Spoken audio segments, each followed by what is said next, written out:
¿Ok? Les recomendaría que utilicen o que vayan revisando el material de mecánica de fluidos. Ese material lo pueden encontrar tanto en las notas de clase que están en la carpeta de OneDrive. Déjenme ver si les puedo proyectar mejor. Bueno, aquí no. Vamos por acá. Ya, por acá. Ok, ustedes van a la carpeta de ayudantías. Creo que allí. Creo que se puede ver. ¿No?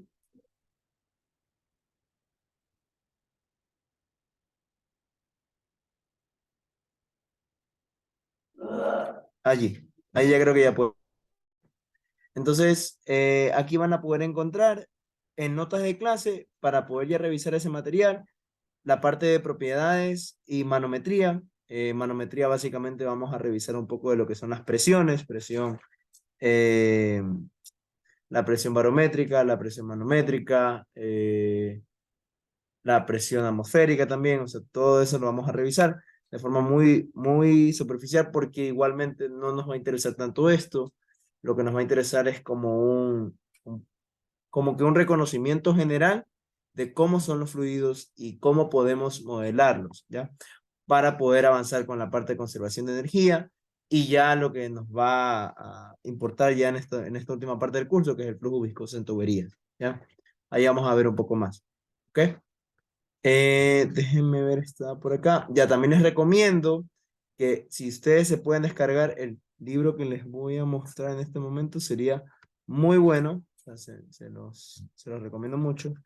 Este se llama Mecánica de Fluidos, Fundamentos y Aplicaciones. Ese todavía no está en el OneDrive, pero voy a tratar de subírselos hoy, si es que mi internet no está tan malo. Esperemos ya pueda cargarse.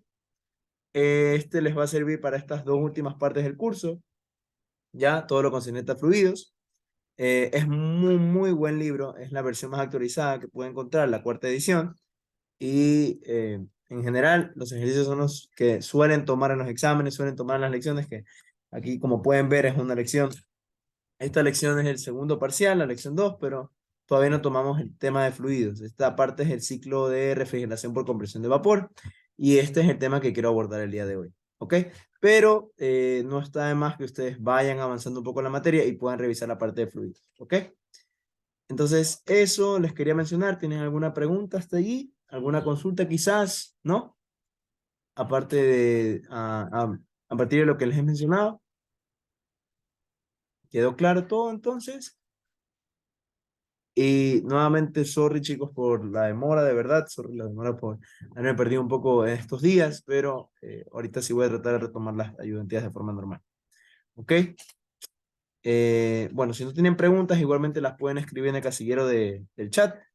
Y bueno, vamos a tratar de revisar este tipo de ejercicios, pero antes debo darles un poco de conceptos acerca de este ciclo de refrigeración por compresión de vapor. ¿Ok? Entonces déjenme compartirles la pantalla acá. ¿Ya?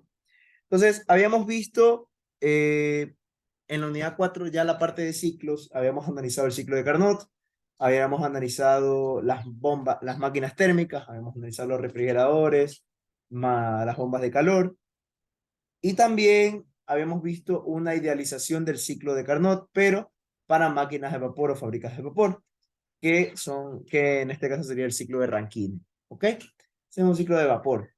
Lamentablemente, hay otro tipo de máquinas que son las de uso común, electrodomésticos como el aire acondicionado, los sistemas de calefacción, las refrigeradoras o las neveras, que van a cumplir o van a seguir el principio de un ciclo de Carnot inverso. ¿Ok? Ese ciclo de Carnot inverso es el primer paso para poder comprender el ciclo de refrigeración por compresión de vapor. No son lo mismo. Es el primer paso para poder entender lo que les voy a indicar ahorita. ¿Ok? Entonces déjenme, creo que es este de aquí. Ya. Bueno, este sería el ciclo de potencia real, eso lo vamos a ver. Eso se ve muy superficialmente en los ejercicios, por eso no lo topo ahorita. Vamos a tratar de ver el ciclo de refrigeración por compresión de vapor. ¿Ok? Entonces, para este ciclo de refrigeración por compresión de vapor, lo que ustedes van a necesitar es claramente entender cómo va a fluir la energía en este sistema, ¿ya? Recuerden que en estos ciclos vamos a tener diferentes dispositivos, diferentes volúmenes de control, como lo pueden ser el evaporador, la válvula de expansión, lo que puede ser también una turbina, un compresor y demás. ¿Ok? Entonces, ustedes deben identificar cómo fluye la energía y cómo fluye el trabajo, cómo fluye el calor y el trabajo en estos mecanismos. ¿Ya? Eso va a ser lo principal. Como pueden ver, lo mejor que pueden hacer al tratar de resolver uno de estos ejercicios es representar gráficamente qué dispositivos o qué volúmenes de control hay en ese sistema. ¿Ok? Ese es el primer paso. Ya. En este caso, cuando estamos hablando de esto, estaríamos hablando de un espacio refrigerado, QL, XQH. Ya.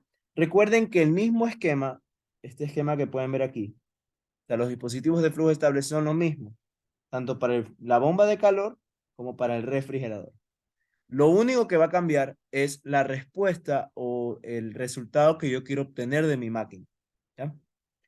En un refrigerador, recuerden que yo voy a querer refrigerar el espacio. O sea, yo quiero que el calor de aquí, del espacio refrigerado, sea como o sea, tenga el mejor rendimiento posible, sea el máximo posible.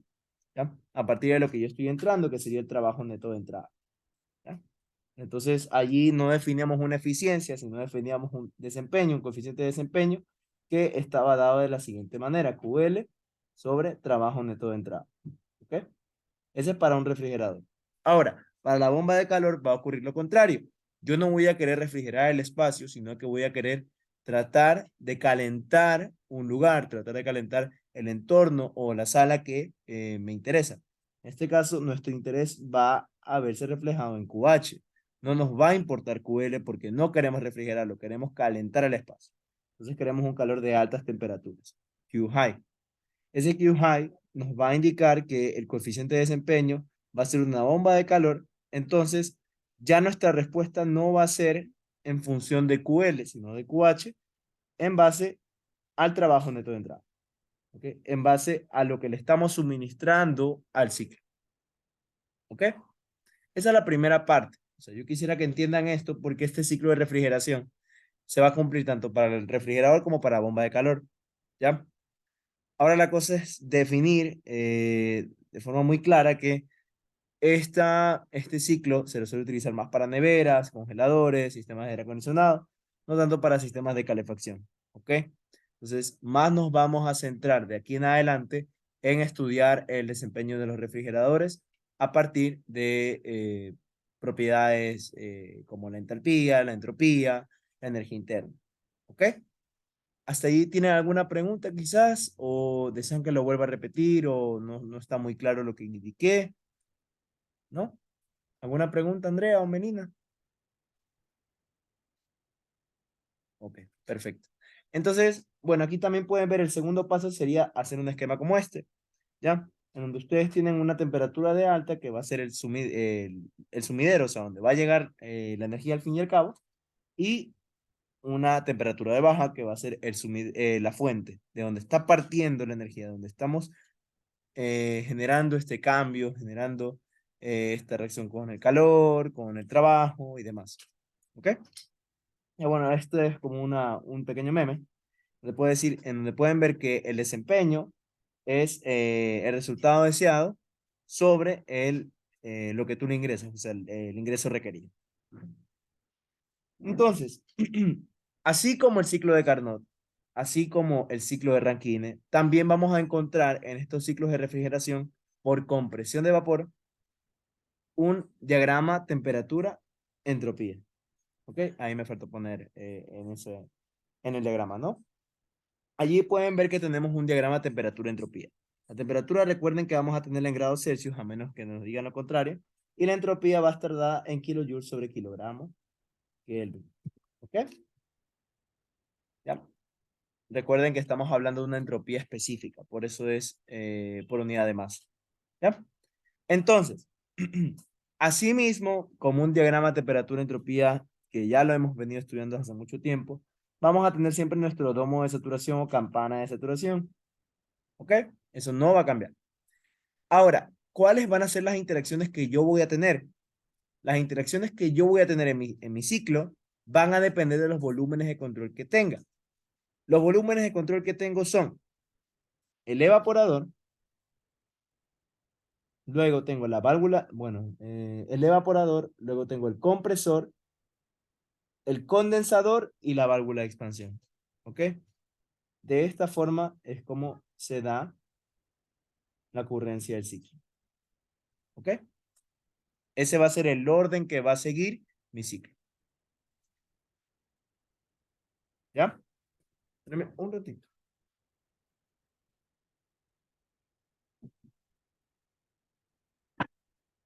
¿Ok? Entonces, si ustedes pueden visualizarlo aquí, nosotros vamos a partir de un punto 1 y recuerden, este va a ser nuestra fuente de baja temperatura, TL, y esta va a ser nuestra fuente de alta, bueno, nuestro sumidero de alta temperatura. ¿Ok? Cuando tengo una temperatura muy baja, voy a tener un calor de baja temperatura. Ese calor va a ser el que ingresará a mi sistema. ¿Ok? Ese es el que va a ingresar. Ese es el calor de entrada. En este ciclo.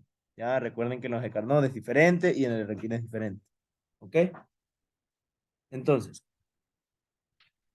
lo que voy a hacer aquí es dirigirme al punto 1. El punto 1, como pueden visualizar aquí, está en el costado derecho del domo de saturación, o sea, está en la línea. ¿Eso qué me va a indicar a mí? ¿En qué fase se encuentra la sustancia allí? En este caso el refrigerante, ¿no? Como estamos hablando de ciclo de refrigeración, es un refrigerante. Entonces, ¿en qué fase se encuentra el refrigerante?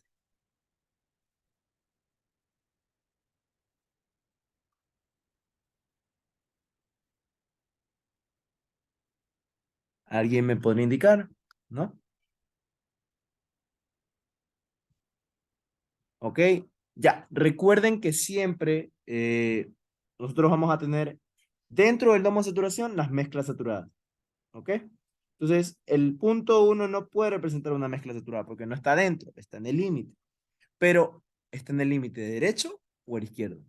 En el derecho. El izquierdo siempre me va a representar líquido saturado. ¿Ok?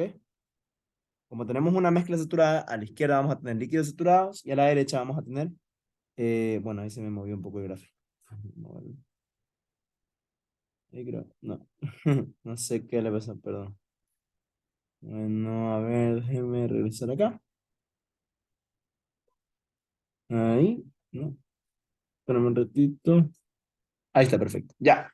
Entonces, del costado izquierdo vamos a tener el líquido saturado y del lado derecho, a muy altas entropía y asimismo altas temperaturas, vamos a tener nuestro vapor o gas saturado.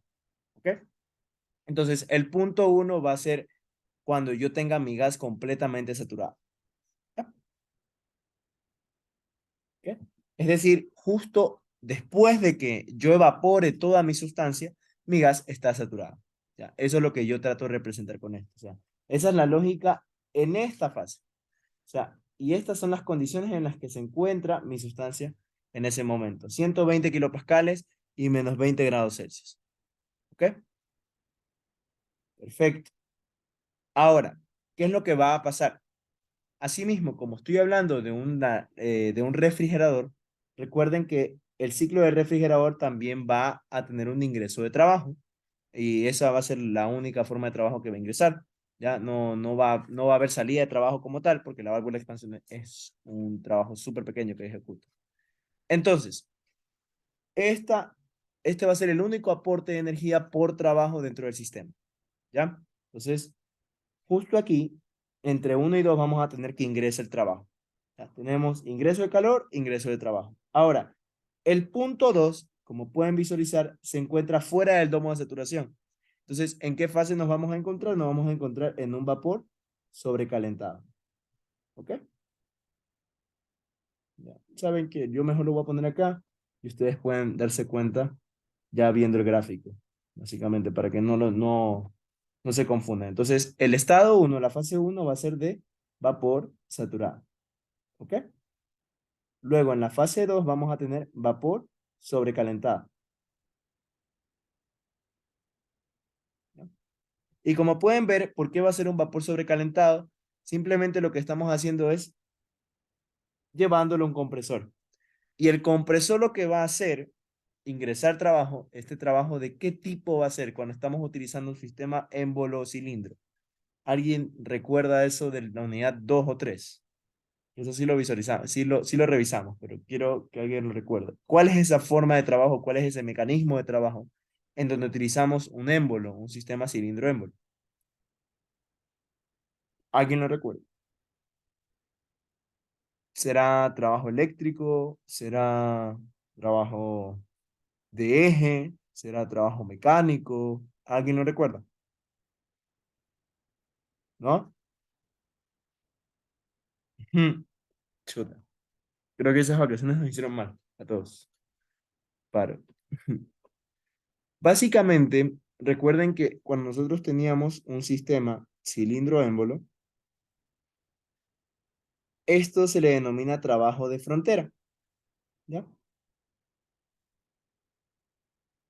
Es decir, que la única forma de trabajo que va a aportar energía dentro de mi sistema va a ser el trabajo de frontera. No va a ser trabajo eléctrico, no va a ser un trabajo de eje y no va a ser un trabajo mecánico diferente al que mencioné. ¿Ok? Esa va a ser la única forma. ¿Ya? Entonces, cuando yo lo meto al compresor, tiene sentido que yo pase de una presión de 120 kilopascales a una presión de 800 kilopascales. Y asimismo, de una temperatura muy baja a una temperatura más alta. Como estoy aumentando las presiones drásticamente, las temperaturas por ende también van a aumentar. ¿Ya? No en la misma proporción, pero sí van a aumentar. ¿Ok? Entonces, como yo estoy comprimiendo, estoy aplicando más presión, estoy ejerciendo un trabajo. Estoy dándole trabajo al sistema, estoy dándole energía. ¿Ok? Y por eso es que pueden ver esta parte de aquí. Y creo que ustedes sí lo recuerdan cuando teníamos un gráfico, temperatura, entropía o temperatura, volumen específico, presión, volumen específico. Teníamos el domo de saturación y podíamos identificar líneas isobáricas, ¿verdad? Esta presión, la presión 2, yo les pregunto, ¿la presión 2 es mayor o menor a la presión 1? Allí como pueden ver, P2 es mayor o menor que P1. ¿O son iguales? ¿Sí me logran escuchar? ¿Sí? P2 es mayor que P1, exacto. Entonces, asimismo, ustedes pueden ver que el punto 2, cuando yo tengo mi sustancia en vapor sobrecalentado, la presión es drásticamente mucho más alta, mientras que P1 es una presión relativamente baja. Es la presión a la que está el evaporador. Ahora, una vez yo paso del compresor al condensador, va a ocurrir lo siguiente. Eh, para facilidad de interpretación de los resultados en una gráfica, nosotros trazamos estas líneas isobáricas y eso nos va a indicar más o menos dónde se ubican las fases de nuestro sistema. Entonces, tenemos la 2 y ahora vamos a utilizar la misma línea isobárica, pero vamos a descender. Vamos a bajar el valor de la entropía. ¿Ya? Una característica que pueden ver es que S2 es lo mismo que S1, es exactamente igual. ¿Ya? Es decir, la entropía en el estado 2 es la misma entropía que en el estado 1. ¿Ya? Son lo mismo. Una línea completamente vertical. Ahora, voy a pasar del punto 2 al punto 3, pero en el punto 3 yo ya no voy a tener un vapor sobrecalentado, no voy a tener vapor. Yo lo que voy a tener es lo que se conoce como líquido saturado. ¿Ya? Aquí lo pueden ver. Líquido saturado. ¿Ya? ¿Y eso por qué va a ocurrir? Porque yo estoy llevando mi sustancia a un condensador. ¿Ya? El volumen de control que yo tengo es un condensador. Entonces, yo estoy manteniendo constante la presión. Ven que la presión es la misma, de 800 kilopascales, pero yo estoy reduciendo mi temperatura. Y al reducir la temperatura, de alguna forma u otra, yo estoy reduciendo la energía térmica de mi sistema. Al reducir la energía térmica, yo reduzco tanto la entropía, la entalpía y, bueno, la energía interna. Y sí, la energía interna, no se lo había mencionado. Me confundí. Entonces, reducción de temperatura, reducción de más propiedades que dependen de ella, que están en la tabla termodinámica. Entonces, allí lo pueden más o menos visualizar. Como yo bajo mi temperatura, obviamente debe haber un cambio de fase. Ya no puedo mantener vapor a 30 grados Celsius. O sea, es un refrigerante. No puede mantenerse esa temperatura un refrigerante como vapor, como gas. ¿Ok? ¿Hasta allí tienen alguna pregunta, chicos? Voy a borrar un poco aquí para que se entienda mejor el gráfico. ¿Alguna pregunta quienes hayan ingresado recientemente a la sala? ¿No? ¿Alguna duda? Melina, Miguel, Andrea, Milton, ¿no? ¿Está todo claro? Ya, perfecto. Sí, dígame. Si desea lo puede escribir o puede activar su micrófono sin problema. Sí, sí, no te preocupes. ¿En qué te puedo, cómo podría esperar tu duda? Cuéntame. Vamos a ver la unidad 5. Claro, sí, sí, sí. Solo estoy haciendo un repaso de ciclo de refrigeración por compresión de vapor. Porque ese tema no lo toqué antes de las vacaciones largas. Entonces, o sea, por si acaso, yo lo estoy cubriendo para que igualmente lo tengan como grabación y lo puedan repasar. ¿Ya? Solo por eso. Ujú. Entonces, sí, básicamente eso. Sí, lo vamos a revisar un poco. Espero que la tercera llamada de 40 minutos. Ajá. La tercera sesión de 40 minutos. ¿Ok? Entonces, luego del punto 3 yo voy a pasar por un dispositivo llamado válvula de expansión. Ahora, este dispositivo es súper interesante porque hay ciertas variaciones entre el ciclo ideal que les estoy presentando, este es un ciclo completamente ideal, a un ciclo real. ¿Ya? La válvula de expansión va a influir en ese punto.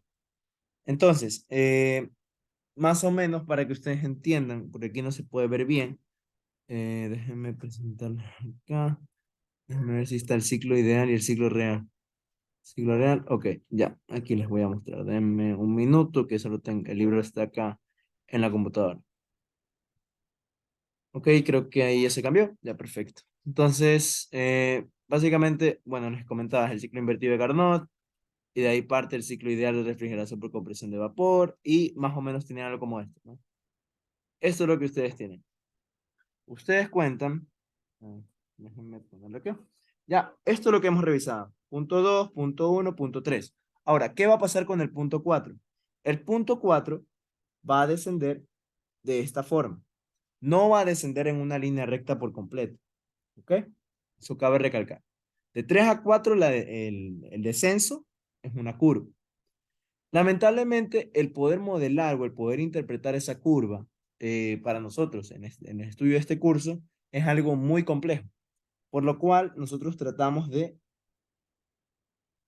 eh, como que utilizar un artificio, ajá, o por así decirlo, linealizar, o hacer mucho más sencillas las cosas para interpretar la gráfica, poniendo como punto 4', ¿ok? Que va a ser un descenso completamente vertical. ¿Por qué nos sirve eso? Porque eso nos va a permitir igualar la entropía del estado 3 con la entropía del 4'. ¿Ya? Yo no puedo decir que la entropía en el estado 3 es la misma que en el estado 4, pero sí es la misma para 4', ¿ok? Y ese punto, tanto 4' como 4, va a ser justo después de la válvula de expansión. ¿Ok? Y como yo estoy en la válvula de expansión, perdón, en la válvula de expansión, ¿qué es lo que yo voy a tener o qué es lo que va a cambiar básicamente? Lo que va a cambiar es la presión. Recuerden que nosotros tenemos una presión de 800 kilopascales, presiones sumamente altas luego de pasar por el condensador, pero la válvula de expansión en realidad es una válvula de estrangulamiento, pero de forma general le dicen de expansión. Lo que va a hacer es, ya no vamos a tener una presión súper alta. Entonces vamos a tratar de liberar ese trabajo, liberar eh, esa compresión que le había dado el compresor, valga la redundancia, ¿ya? Y vamos a tratar de que la presión sea mucho más baja.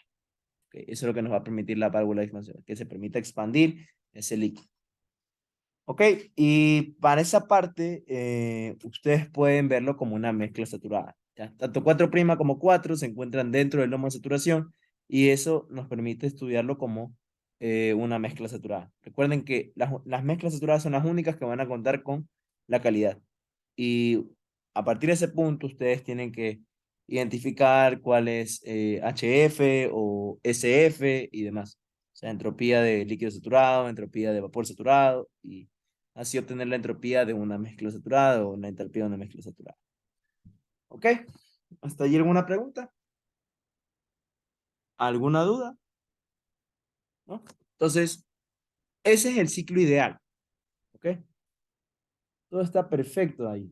Pero no es lo que va a ocurrir en la realidad y es lo que más o menos se emplea para poder como que, por que lo ideal nos va a permitir estudiar de forma real los fenómenos, o sea, va a ser como un parámetro de referencia.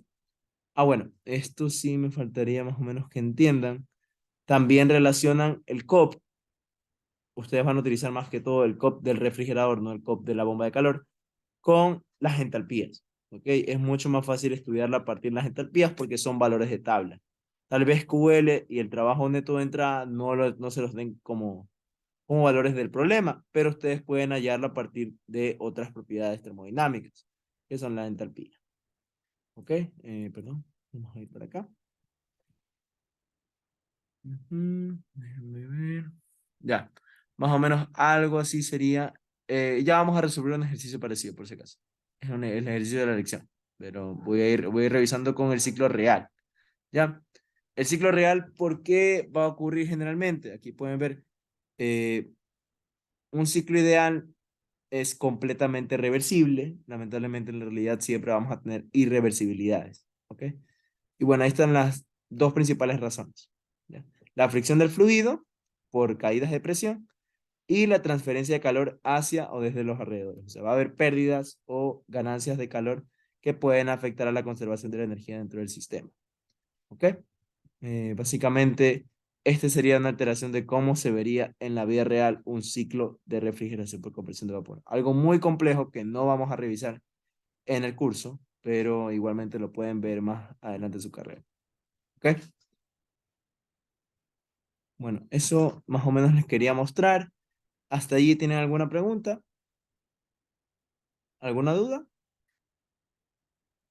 ¿No? Esto no lo vamos a ver, por si acaso. Esto no se fijen, porque eso es exergías y eso no revisamos el curso. ¿No?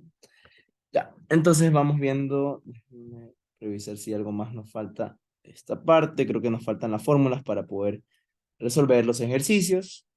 Y eso sería más o menos. A ver, déjenme proyectarlos acá.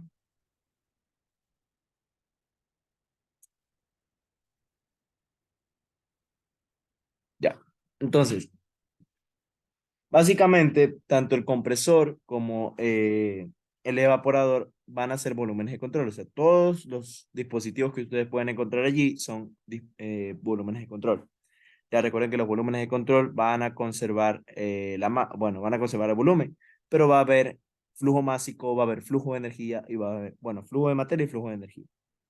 Entonces, ¿cómo ustedes pueden calcular, estimar el rendimiento, calcular el trabajo de entrada, calcular la potencia de entrada quizás, o los flujos de calor?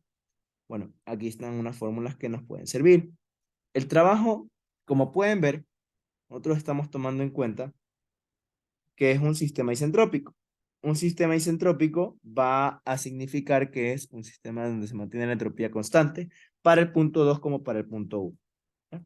Entonces, ustedes pueden estimar este valor simplemente con una resta. Donde tienes S2 menos S1. ¿Ya? Aunque lo que hacen acá es trabajar con las entalpías. O sea, también pueden trabajar con las entalpías sin problema. ¿Ya? Suelen trabajar con las entalpías. Entonces vamos a trabajar H2 menos H1. Van a darme los valores de trabajo del compresor o trabajo de entrada. ¿Ok? Esa sería la primera forma. Ahora, para el condensador, yo puedo calcular el calor de alta. Ya recuerden que aquí está el condensador. En cambio, acá está el evaporador. Para el condensador, yo tengo S2 y S3. Lamentablemente, ustedes pueden darse cuenta que S2 es mayor que S3. Por lo tanto, si la entropía 2 es mayor que la entropía 3, por transitividad, o sea, por lo general, la entalpía 2 va a ser mayor que la entalpía 3. Entonces vamos a tener una diferencia entre H2 y H3. QH es igual a H2 menos H3. Ahora, para el evaporador, que es QL, también podemos estimarlo. Va a ser la entalpía 1, que se encuentra aquí, menos la entalpía 4, que se encuentra del lado de acá. ¿Ok? Entonces, básicamente, el obtener estas cantidades lo pueden hacer a partir de las propiedades eh, termodinámicas que conocemos, básicamente con entalpías. ¿Ya? ¿Qué más podrían hacer? Bueno, en la válvula de expansión, ¿qué es lo que va a pasar? La válvula de expansión, ustedes pueden decir simplemente que las entalpías son las mismas. H3 es igual a H4. ¿Ok? H2 se determina con la entropía 2 y la presión 2. En la tabla se ve, en la tabla de vapor sobrecalentado. Esto como una sugerencia. Bueno, aquí me faltó indicar que para el punto 4 vamos a tener una mezcla saturada. ¿Ok? Entonces vamos a revisar. Creo que tengo este ejercicio acá. Voy a ver si les muestro este de aquí. Vamos a ver. Vamos a tratar de hacerlo igualmente. Si ustedes lo vamos a tratar de hacer juntos, si tienen alguna sugerencia acerca de cómo realizar el ejercicio, se los agradecería. ¿Ok? Vamos a ver. Tenemos un refrigerador comercial. Bueno, ¿me podrías ayudar leyendo, por favor, Andrea? O si puedes utilizar tu micrófono, estaría bien. Si no, no hay problema. Hola, ¿se me escucha? Sí, sí, sí, te escucho. Ahí sí. Ujú. Ya, el tema uno, Sí, el tema uno, por favor. ya. Un refrigerador comercial con refrigerante R134A como fluido de trabajo se usa para mantener el espacio refrigerado a menos 30 grados Celsius, cediendo el calor de condensación al agua de enfriamiento que entra al condensador a 15 grados Celsius con un caudal de 0,3 kilogramos sobre segundo y sale a 27 grados Celsius. El refrigerante entra al condensador a 1,2 megapascales y sale a 42 grados Celsius. El estado del refrigerante a la entrada del compresor es vapor saturado a 60 kilopascales. La compresión es isentrópica. Determine la calidad del refrigerante a la entrada del evaporador, la potencia frigorífica, Ujú. el COP del refrigerador y el COP y la potencia frigorífica teóricos máximos para la misma. Ya, perfecto. Ok.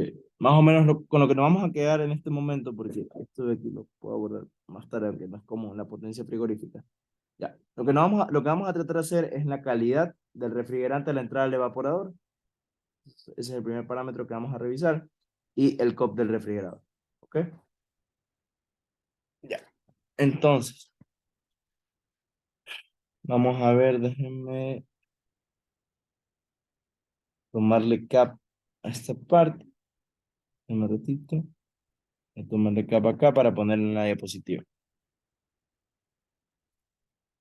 Ya, igual recuerden que esta sesión se va a terminar en 5 minutos, pero yo les abro la sesión inmediatamente ya, para continuar con el ejercicio, porque si no nos perdemos.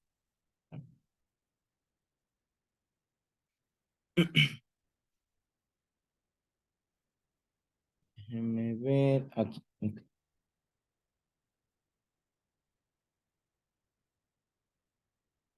Vamos a ver, copiar, pegar, ya.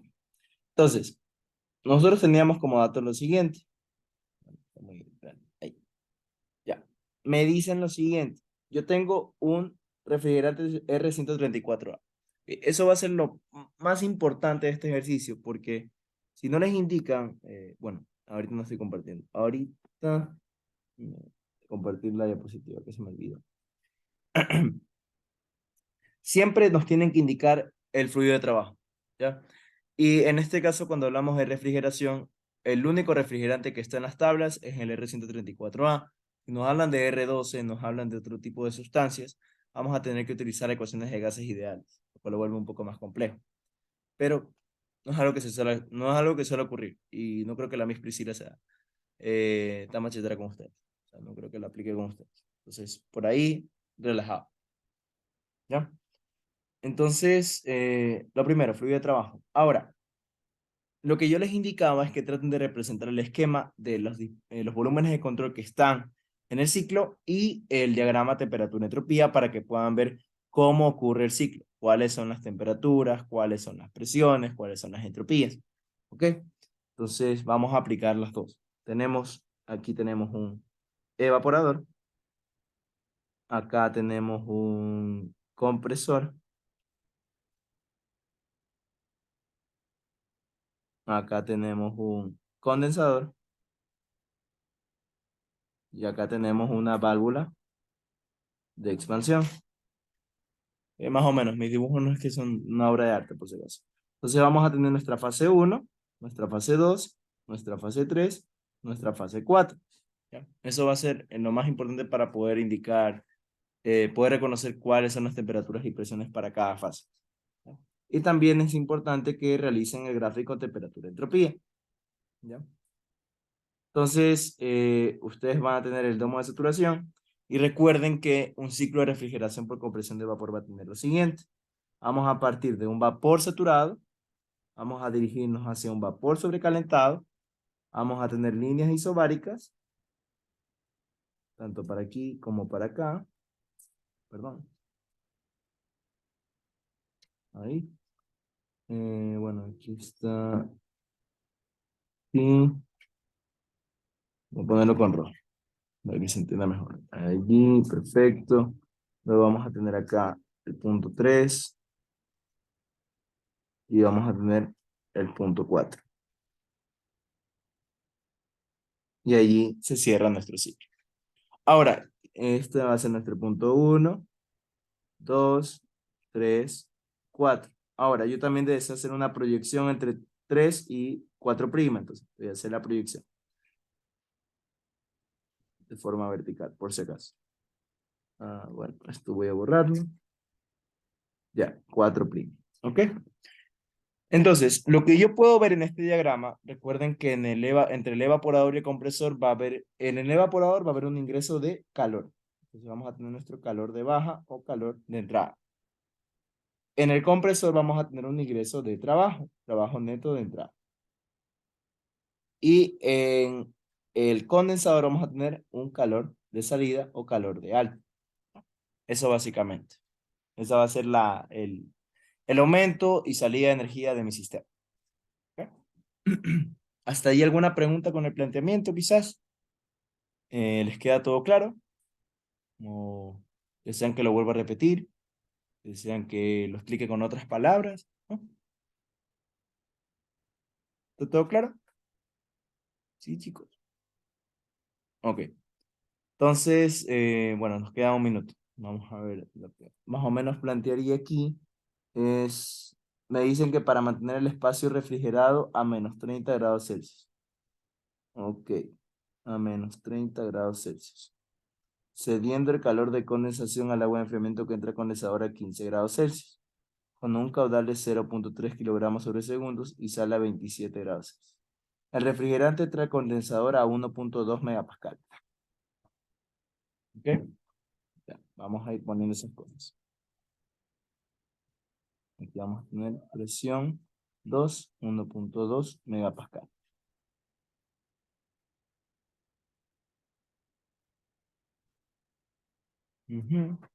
También tenemos temperatura 42 grados Celsius. El estado refrigerante al entrar de compresión es vapor saturado 60 kilopascal.